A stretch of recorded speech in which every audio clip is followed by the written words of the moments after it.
4 days ago, the sun rose over Stonehenge, same as it has for 5,000 years. Tourists clapped, phones went up, the same photo as every June. But a few miles east, a group of archaeologists stood on a quiet hillside, silent, because they'd just found something older than Stonehenge. Something that means we've been telling the story backwards. Here's what everyone thinks they know. Stonehenge, ancient genius. The stones line up with the sun. Summer solstice, light hits the center. Magic. And for centuries, that was the whole story. A bunch of clever ancient people stacking rocks to catch a sunrise. Except, the people who built Stonehenge weren't the first ones here. Not even close. On a hillside a few miles away, near a place we now call Bulford, two massive wooden posts, set into the earth around 3000 BC, 500 years before the first great stone was ever raised. And those two posts, they line up perfectly with the sunrise on the longest day of the year, the summer solstice. So now the question changes. It's not how did they build it, it's who taught them? Put yourself there. No clocks, no calendars, no idea why the days change at all. Every winter, the sun gets weaker, lower, colder. And some part of you wonders, what if it just keeps going? What if one year it doesn't come back? That's not poetry, that was a real fear.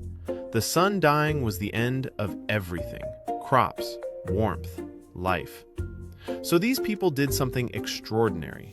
They watched for generations. They tracked exactly where the sun rose and fell, the day it sank to its lowest, and the day it climbed to its highest, the two turning points of the entire year. And the longest day, midsummer, that was the proof.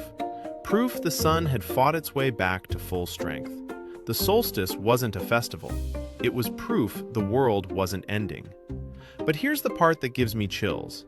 Those two wooden posts, they're aligned too. Which means the knowledge didn't start at Stonehenge. It was inherited, passed down, improved. Stonehenge wasn't the invention. It was the upgrade. So follow the timeline. First came the simple monument. Earth, timber, the sun, caught in wood. And for a long time, that was enough. Then something shifts. These people look at their sacred site and decide, wood rots, wood dies. And whatever this place was for, it had to outlive them. It had to be forever. So they made a choice that sounds simple. They'd rebuild it in stone. They had no idea what they were signing up for.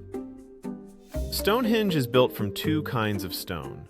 The giants, the sarsens, came from about 15 miles away. Each one weighs as much as 4 cars, dragged, by hand, with rope and logs and sheer stubbornness. Fine.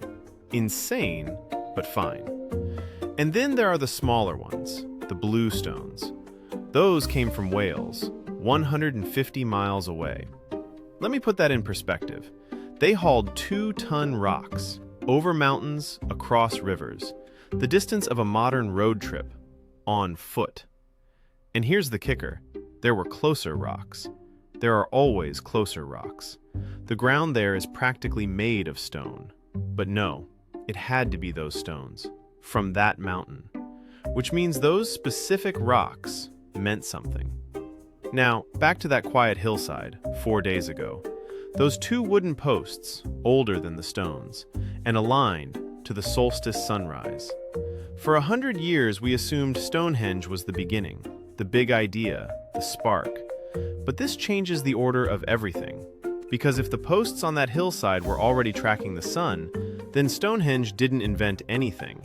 The knowledge was already there, already old, already sacred, passed down, parent to child, for generations before a single stone was raised.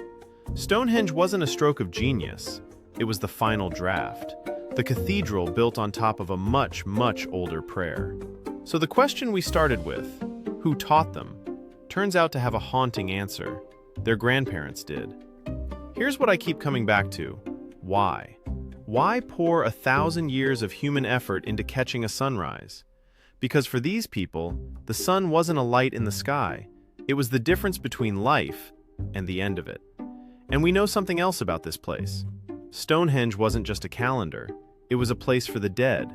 They buried their cremated loved ones here, in the shadow of the stones. Think about what that means. Every winter, the sun weakens and dies. And every year, against all that fear, it comes back. The light returns. Life returns. So they built a monument where the dying sun and the dead met the promise of return. Stonehenge isn't about astronomy. It's about hope. It's 5,000 years of people saying, what dies can come back. And 4 days ago, we stood in the exact same spot, phones up, watching the exact same sunrise. We still gather to watch the sun come back. We just forgot why. The dirt around Stonehenge is still giving up secrets. 5,000 years later, we're still not done understanding them. So if you want the next discovery the moment it breaks, smash that subscribe button and turn on the notification bell so you never miss what we uncover next. Because history isn't finished, we're just finally learning how to listen.